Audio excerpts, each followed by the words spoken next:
Despite their selfless service, only 35% of Nigerian veterans have regular access to specialized physical rehabilitation, and fewer than 30% receive consistent mental health support.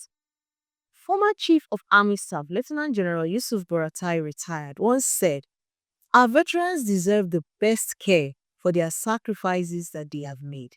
Similarly, veteran advocate Colonel Akinyele, retired, remarks that the health of our heroes should be a national priority. Every veteran deserves a chance at recovery and reintegration. Now let's dive into it. Physical injuries among Nigerian military veterans, from amputation to spinal cord transections, carry not only profound physical disability, but also heavy mental and emotional burdens. With studies reporting PTSD prevalence around 25%, moral injury, depression, anxiety, and survivor guilt. Many personal narratives illustrate how systemic delays in prosthetic provision, and promised medical evacuations deepen feelings of abandonment and hopelessness. Recently, I came across an amputee on TikTok, and interestingly, he is a Nigerian military veteran, and he was sad because all he was doing was more or less soliciting for financial assistance from the public. That was really, really heartbreaking to see. I'll now look at some case profiles and common injuries. The first will be amputations and prosthetic delays. Amputation remains one of the most visible and debilitating injuries sustained by soldiers in the fight against Boko Haram and other insurgencies.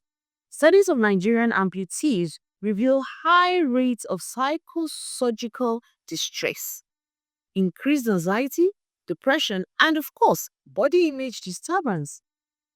Peacemaker Azue Bulam lost his leg in 2020 and rediscovered a sense of purpose through sports rehabilitation at the Invictus Games. Yet, his journey underscores how few formal pathways exist for injured veterans to access adaptive athletics locally. Similarly, Sergeant Monday Peter, whose legs were shattered by an APC explosion in 2011, credits participation in sitting volleyball and other adaptive sports with rebuilding his confidence and social ties. Another common injury is spinal cord and complex trauma.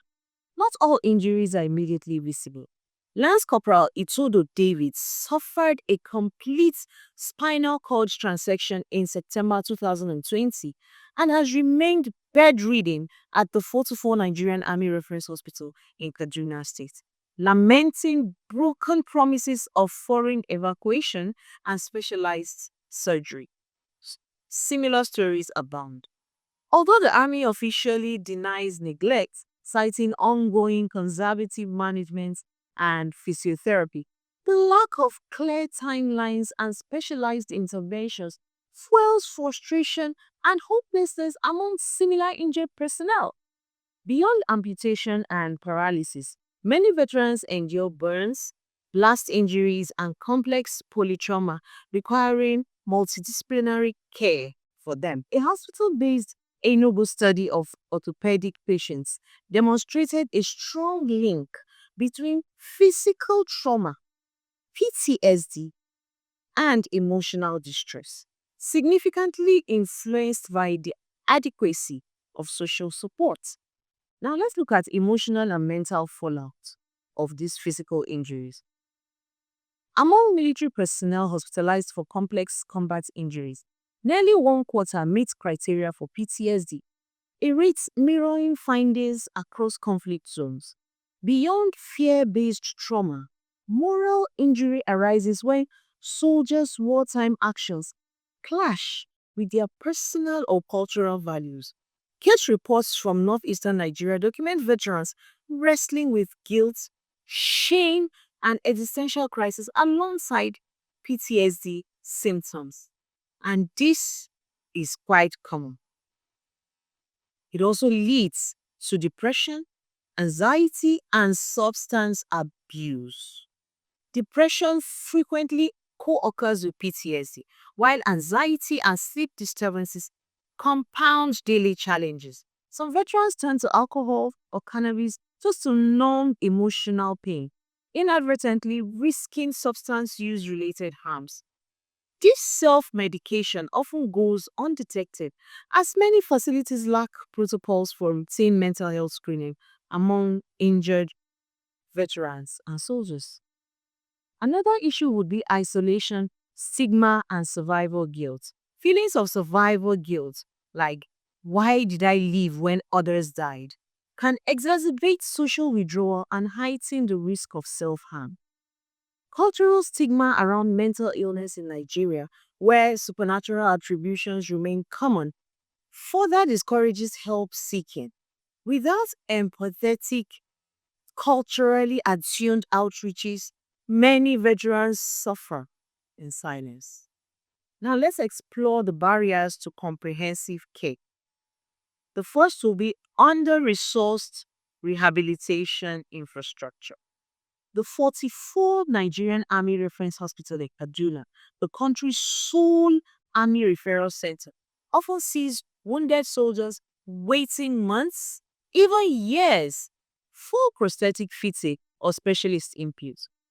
Reports recount lines of amputees awaiting foreign technical experts for prosthetic fabrication, sometimes prolonging pain and dependency. Another point is fragmented referral and medical evacuation. Allegations that only soldiers with connections secure promised airlifts abroad erode trust in military welfare systems. Without transparent criteria or timelines, injured veterans face uncertainty in assessing life saving interventions.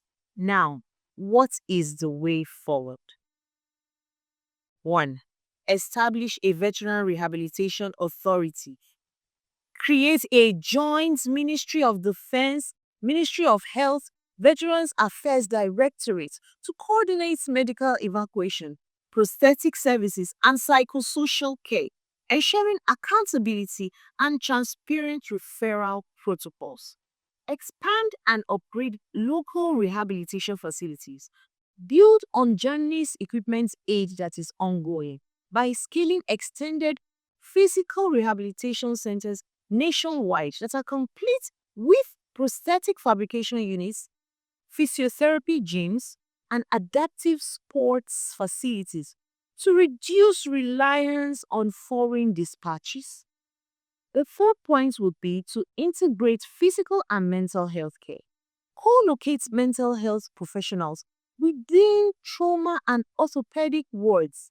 Mandate routine PTSD and depression screening for all injured military veterans and personnel.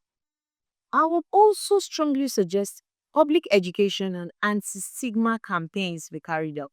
Collaborate with veteran ambassadors, media outlets, and religious leaders to reframe mental health as a sign of strength.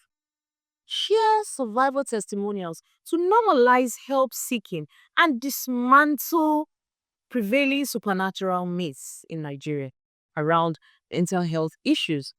My final suggestion would be innovative rehabilitation technologies. Let's pilot virtual reality exposure therapy and combined cognitive physical rehabilitation programs to enhance social reintegration and reduce avoidance behaviors, drawing on promising findings from global studies adapted for local contexts.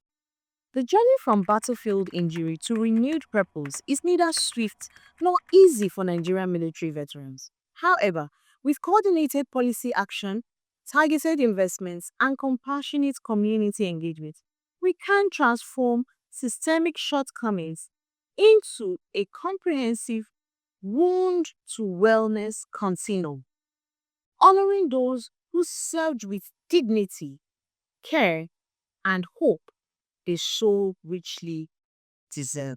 The statistics we have and I have relayed to you today are a wake up call.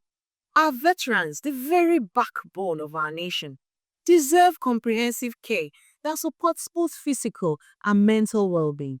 It's time for the government, healthcare providers, and communities to come together and demand meaningful policy reforms and increased funding for veteran services. Let's turn compassion into action. As we close today's episode, we must remember that our heroes, those who fought for our country's freedom, deserve the care they need to heal and reintegrate into civilian life. From physical rehabilitation to mental health support, the systems in place must expand and improve. Every veteran's well-being should be a national priority. Let's share this message. Let's advocate for better healthcare policies. And let's help ensure that those who served us are never left behind in their time of need. It's time for us to honor their sacrifices with real and lasting support. Thank you very much for hanging out with me today. You have been on the Other Side podcast, and I am Annabelle Kim. I'll see you next time.